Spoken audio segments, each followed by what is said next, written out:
Thanks for downloading the 29th in our series of episodes of the C-Suite podcast that we are recording in partnership with the European PR agency Tyto and their own Without Borders podcast, where we are interviewing leaders of unicorn companies to find out about the key issues, pain points and challenges that startups face and how they can address them with a strategic approach to marketing and communications. My name is Russell Goldsmith. My co-host for this episode is Tyto's senior partner, Holly Justice. And today we are thrilled to be joined online from Amsterdam by Shane Happach, CEO of Mollie, one of Europe's fastest growing payment service providers. Founded in 2004, the company reached unicorn status in September 2020 and is now valued at $6.5 billion. Welcome to the show, Shane. Can we start by you giving us a bit of background to the company and also just talk us through the area of business that you are seeking to disrupt? Sure. So Mollie is a payment service provider, as you mentioned already. So the genesis of the company was to focus on making it easier for, at the time, startup and very small businesses in the Dutch market to connect to payment systems, banks, and other providers of payment services. At the time, that was incredibly cumbersome, and now it's merely very cumbersome for most. So I think the company grew organically by word of mouth for a long period of time. And really, I always tell people that it's sort of a company of two halves. The first half was the bootstrapped founder-led version where it was reinvesting its own capital. And the second half, where the growth got turbocharged, was through taking in outside investment, which is very common in tech and in the fintech space, which only happened sort of late 2018, early 2019. So over that time, the product suite has expanded. The geography has expanded from just the Netherlands, first to Belgium, then to Germany, France, and ultimately the UK. And successive funding rounds of investment rounds have allowed us to continue to invest to grow the business in many different areas, and predominantly product and engineering, but also in sales, marketing, and other aspects of being a little bit more visible in the market over the course of the last few years. As far as which industry we're seeking to disrupt, I think in general, online payments is still a maturing sector. It's not what I'd call a fully mature sector. There are a number of different players doing what we do, but still, for our segment, which is predominantly small business, it becomes easier and easier for smaller companies to get access to more enterprise-grade services, and that can only happen through companies like us really forcing the market open from what was traditionally a stronghold of banks and other more legacy tech players. And Shane, could you tell us a little bit about kind of your career history and how you came to be a company leader and maybe a touch on your entrepreneurial journey? I started my career in quite an unentrepreneurial way. I went into investment banking out of university and then did a few years for corporate finance for a larger organization. But I never really found that satisfying. I wanted to have a higher impact job. So I've been in payments now for 17 years. The first company I joined was even earlier stage than Mollie, where it is when I joined this business.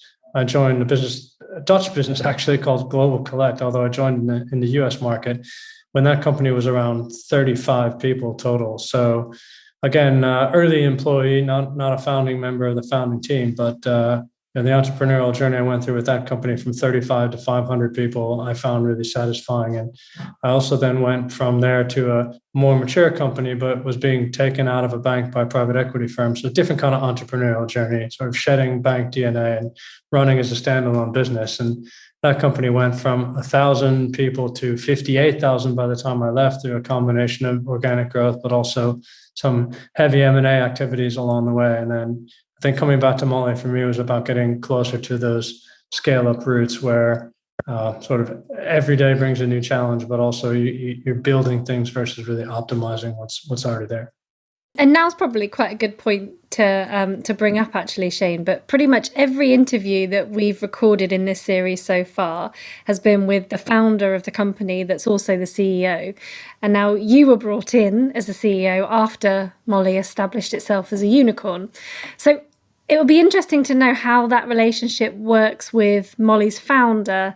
Does it create kind of different challenges to the role of a CEO that maybe we haven't touched upon before with previous guests? I mean, it's a good question. Obviously, I was a divisional CEO before this, so this is my first true top job. So I can't comment on what that might be like compared to what I've done previously. I mean, I can say that it's not uncommon for the founder's role in any company to evolve over time.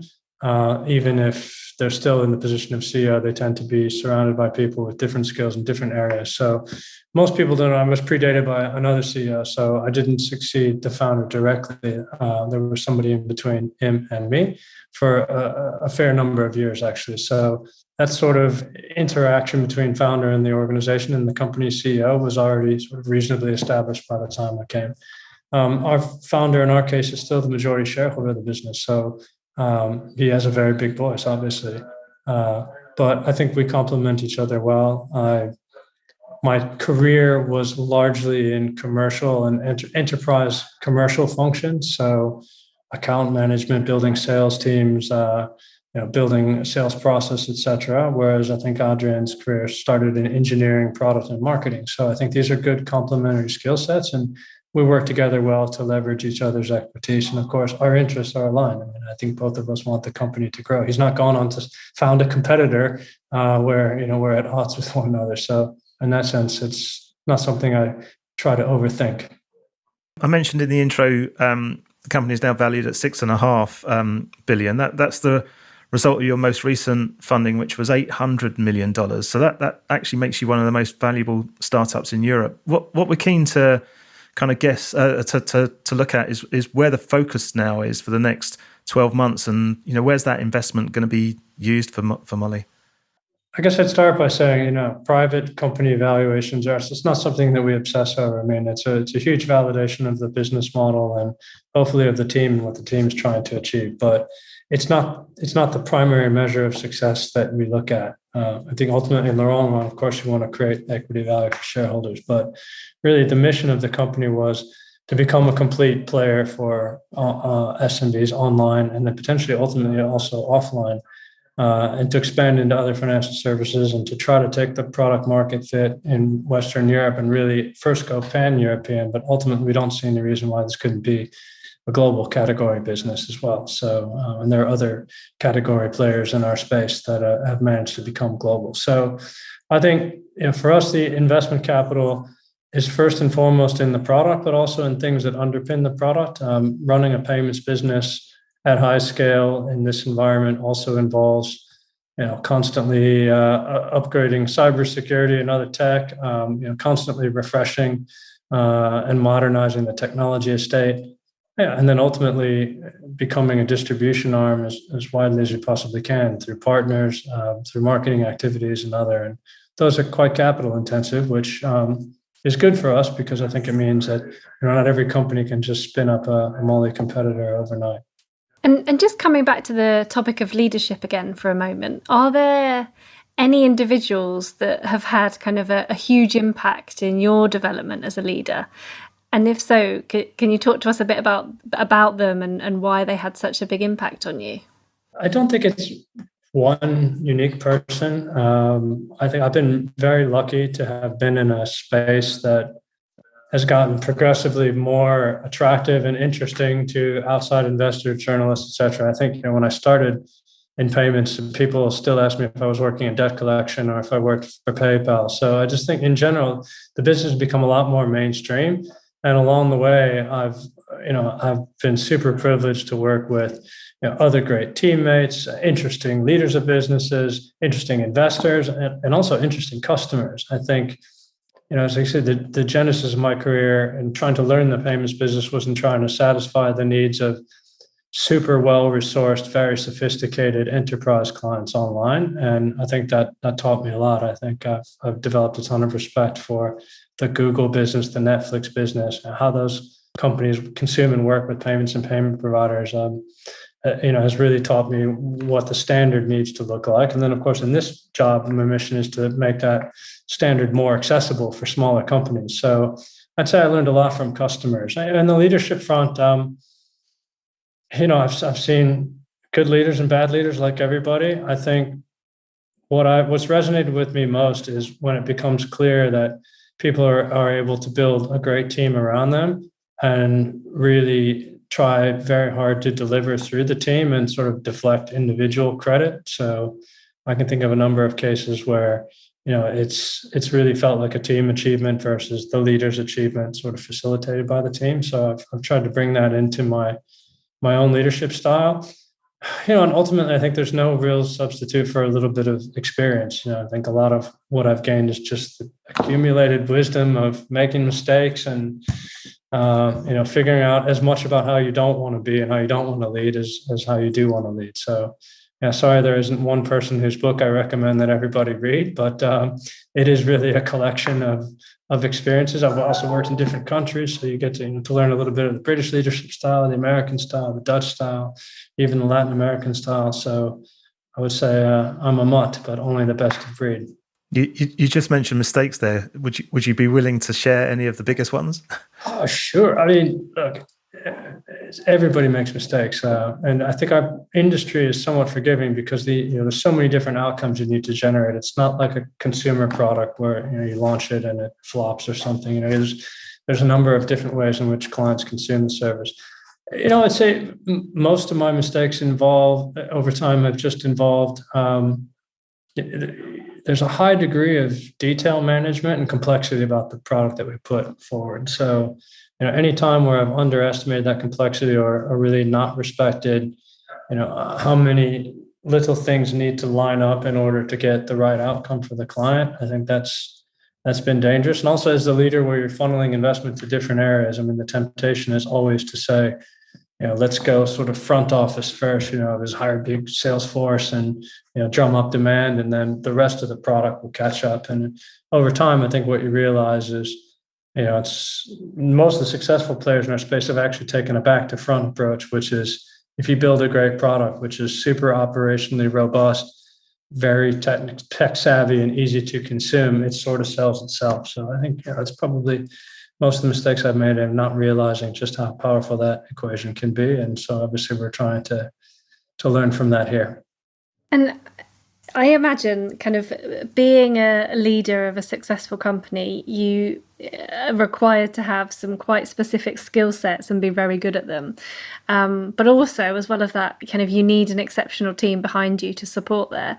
Kind of from your point of view, what would you say are your kind of greatest strengths? But also it would be interesting to hear a little bit about the wider Mollie management team and the strengths that they have.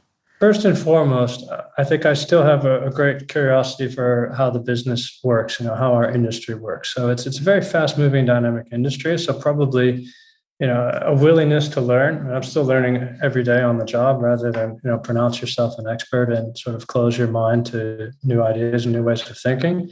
But then also really a respect for the guts of it, the details. I'd like to think that by now, I know enough about how our service is really put together to be valuable in a conversation with an engineer, an operations person, a finance person, a compliance person, et cetera. So, I've worked hard to build kind of a 360 understanding of how a payments business should work.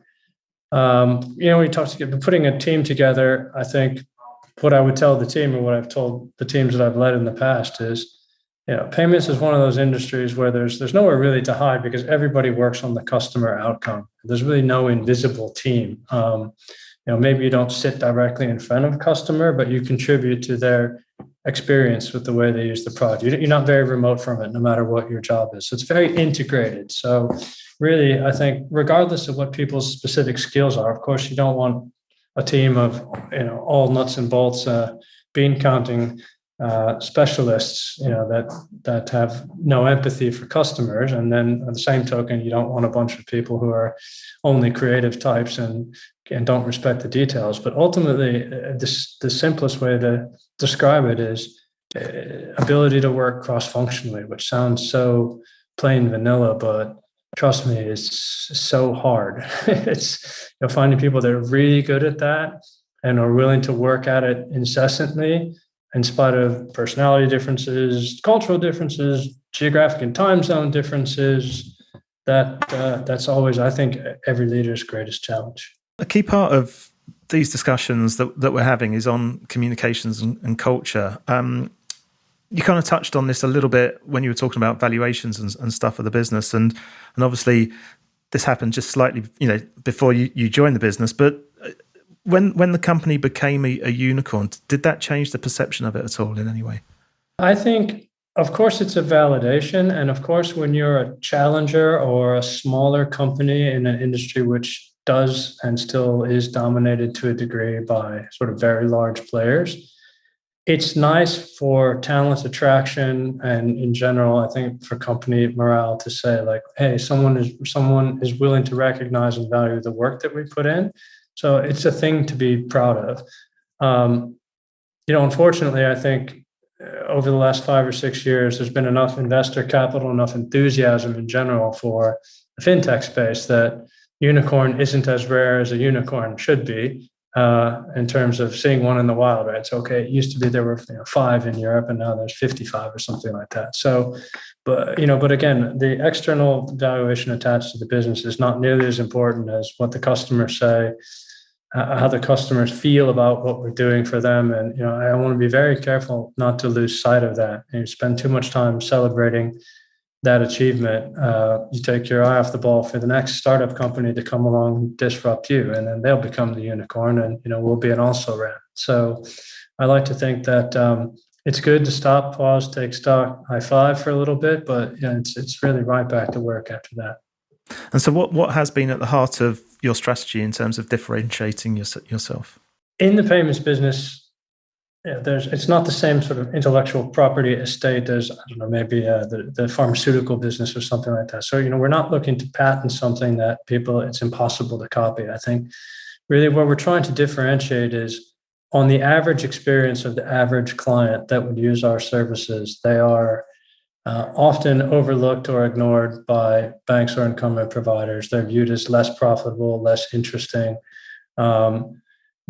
It's still a hard service for people to understand that aren't native to the industry. So if your real business is, selling shoes on the internet, you're not meant to be a payments expert. So making it easy, making it intuitive, trying to use plain speak, whereas still giving these customers the feeling that they can be treated like a larger enterprise in terms of giving them some insights, some consultancy, some customer service, and some degree of transparency. I think the SMB industry is also known for sort of heavy-handed tactics and the termination fees, strange price increases, sort of opaque charging structures, etc. So, a high NPS does not necessarily make us successful in its own right, but you could say that versus the broader basket of competitors, that's one area in which we think we can do a better job. And then ultimately, if you can make the product also amazing on top of that, then that's very, very hard for any company to do, regardless of what segment they serve.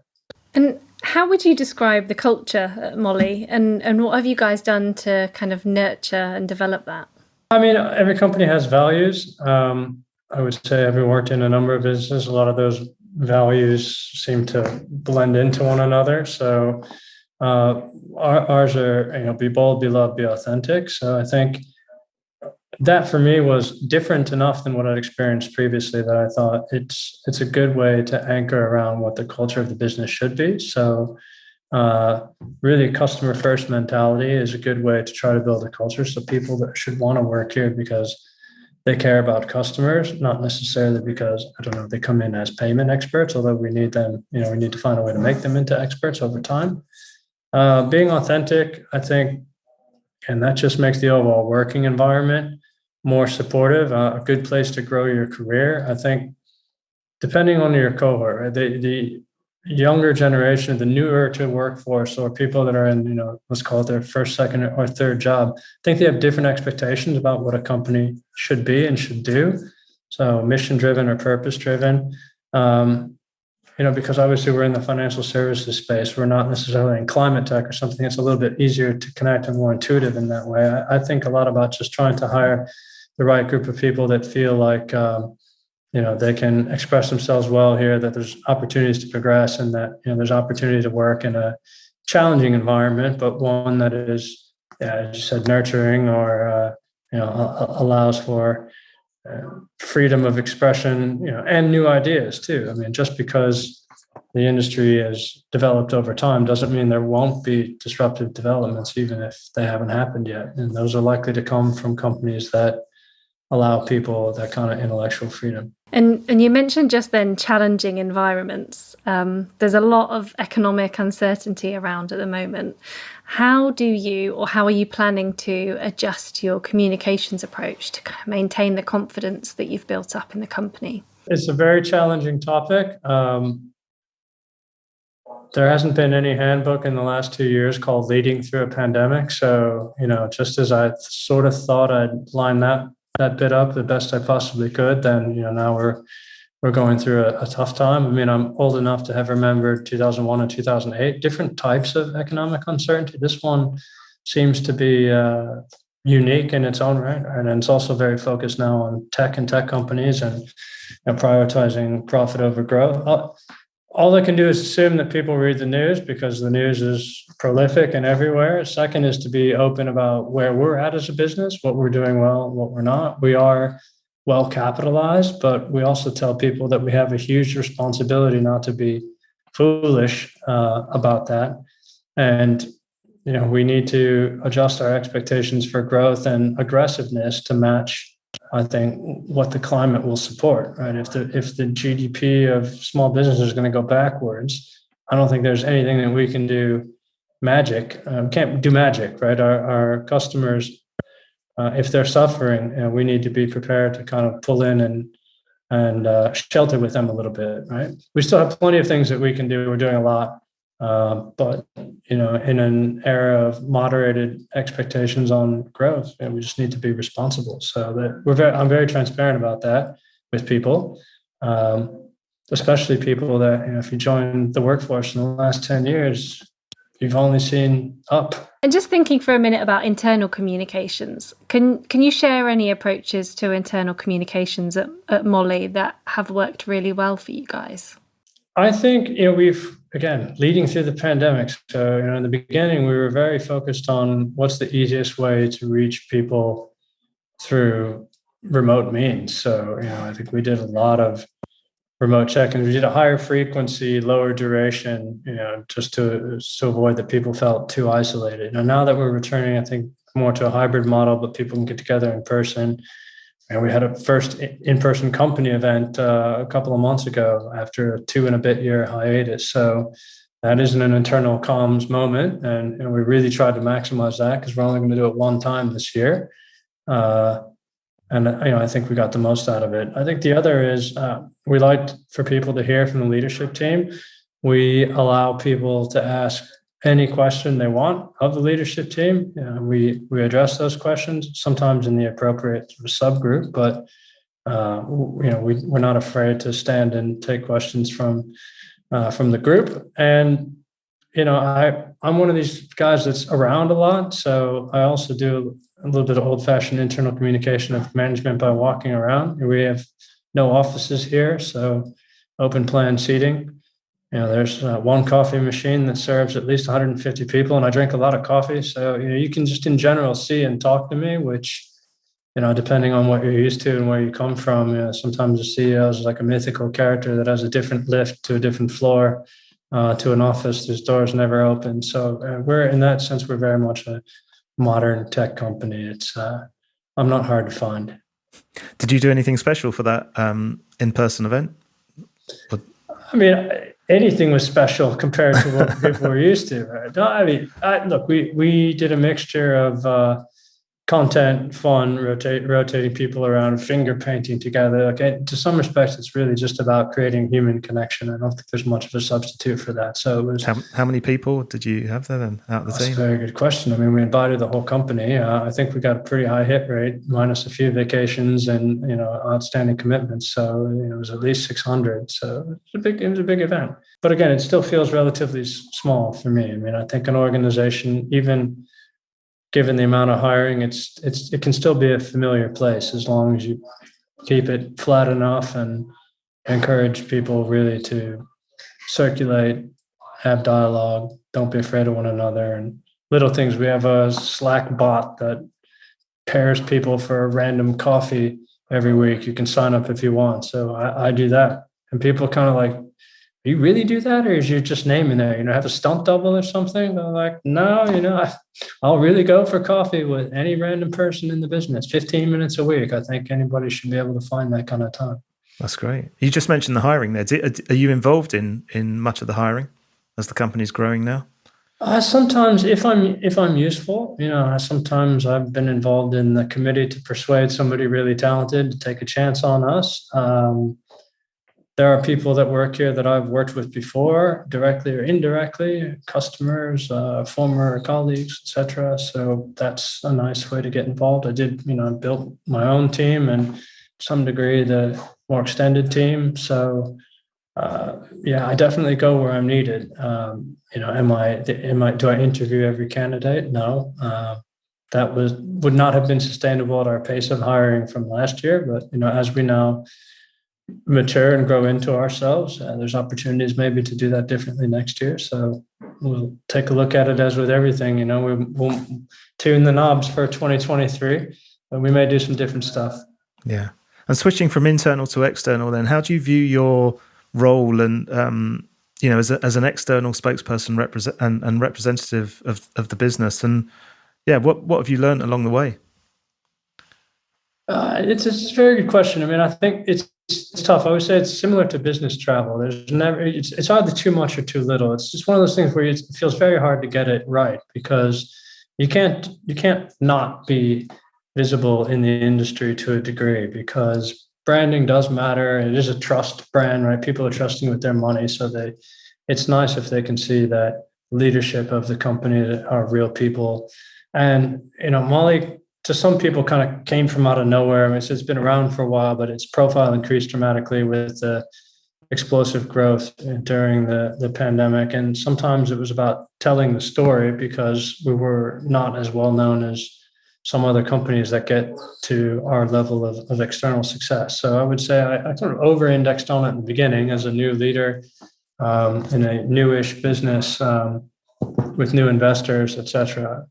But now I think we try to spread it out a little bit within the team. We try to empower the local leadership, who are really the local market experts, speak the language. So, while I can very well do an interview with a German language newspaper, to me, it's more effective if we showcase our local credential by having other people that can join in and be the external face of the business. But I do there are some interesting interactions between our contemporaries, even my competitors. There are some journalists I really respect in the space. There's some research analysts I really respect in the space. So I do circulate, but I try not to make it so all-consuming that I'm not sitting behind the desk doing work.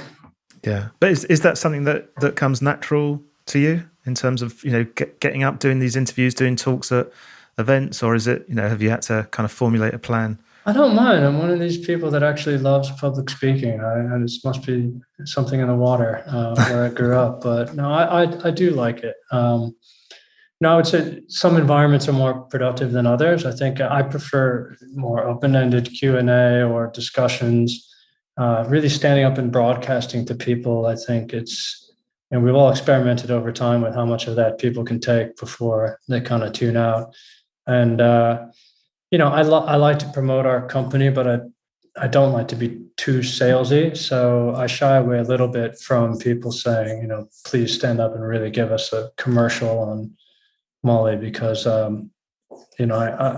find that less satisfying than, more curated interactions with somebody who's really thinking hard about how to make themselves successful. Where was that, Walter? Where did you grow up?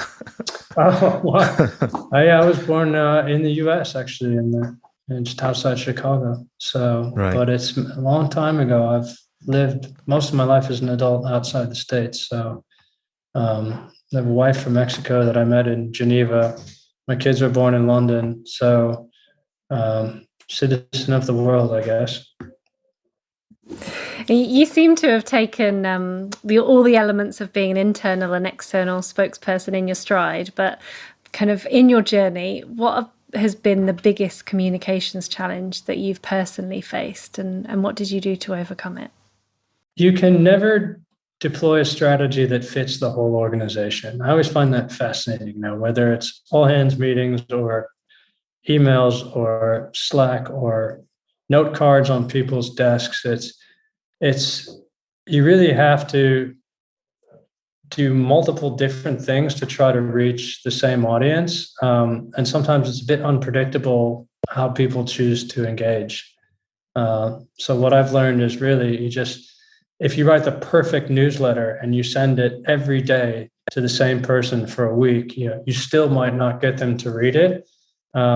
But if you have the same content on a podcast they can use when they're running or something. So I think it's just respecting the fact that people definitely consume information differently, and you need to be thoughtful about which channels, which mediums do people work on.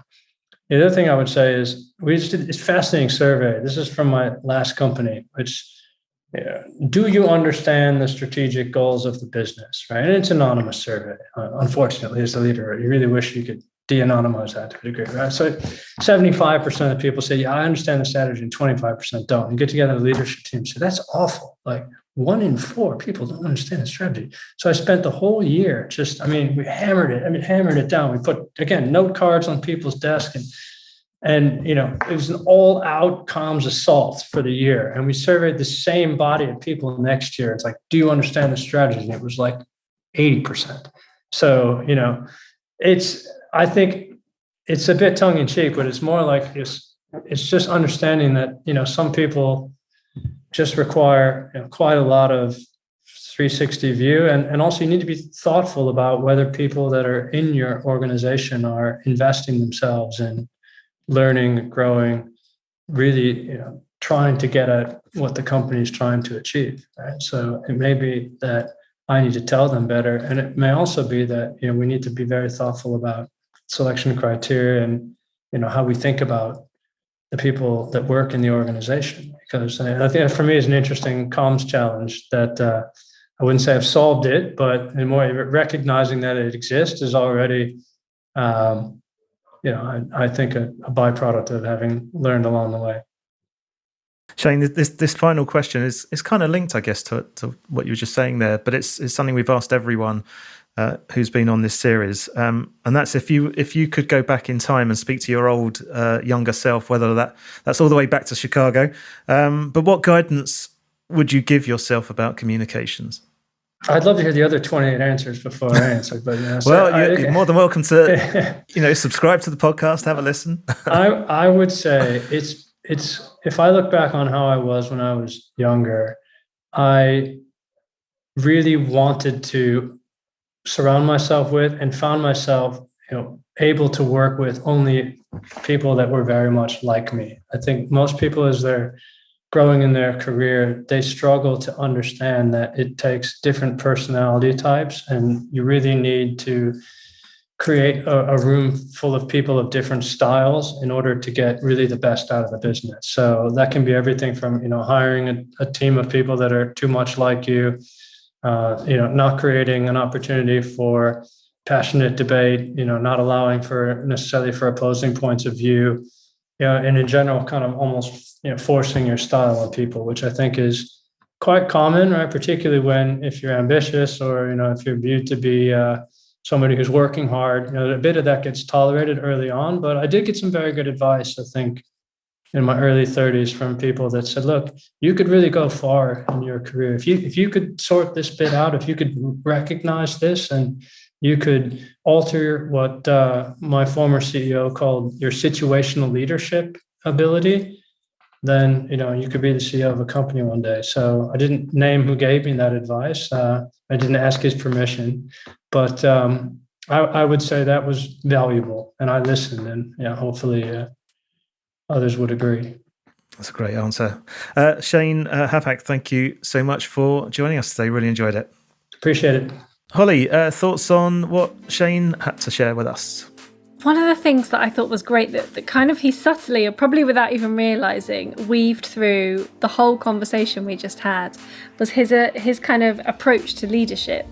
And I think he summarised it really nicely in that last question you just asked him, Russ, on kind of how he learned to adapt and evolve his leadership style to enable him to get the most out of his team. And I thought that the things that it feels like were really important to him from a leadership perspective were always being curious and always being flexible to communicate and be there with the team however they want you to be. And I can see that it probably gets a lot out of the company as a result of that. And it was clearly more than just an answer to a question, because it came up time and time again in the discussion. Yeah, definitely. Brilliant. Okay, well, that's it for another episode. So if you want to find out more about Mollie, their website is simply mollie.com. We'd obviously love to hear your comments on today's chat. You can do that by sharing them on our Facebook, LinkedIn, Instagram or Twitter feeds, or you can do it in the comments of the YouTube version of this podcast. Those are all linked from the top of our website at csuitepodcast.com, where you'll also find all our previous shows and supporting show notes, plus links to where you can follow us for automatic downloads of each episode via the likes of Spotify and Apple. And if you've liked what you heard, please do give us a positive rating and review. We're of course available on all podcast apps. Just search for the C-Suite podcast and hit follow or subscribe. And don't forget, you can also subscribe to the Without Borders podcast from our partners at Tyto. All the details for that are on their website, so just head to tytopr.com and click on the podcast link in the top nav bar.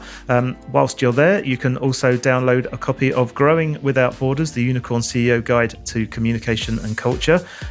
It's a great overview of the first 15 of our unicorn interviews. Obviously, if you are a unicorn leader yourself and you'd like to be part of this series, please do get in touch via the contact form on the website at csuitepodcast.com. It may not be you, it may be one of your colleagues, but do give us a shout. Of course, anyone can get in touch with any feedback you may have. And finally, you can also reach me directly via Twitter using @Ross Goldsmith, or you can find me on LinkedIn. But for now, thanks for listening and goodbye.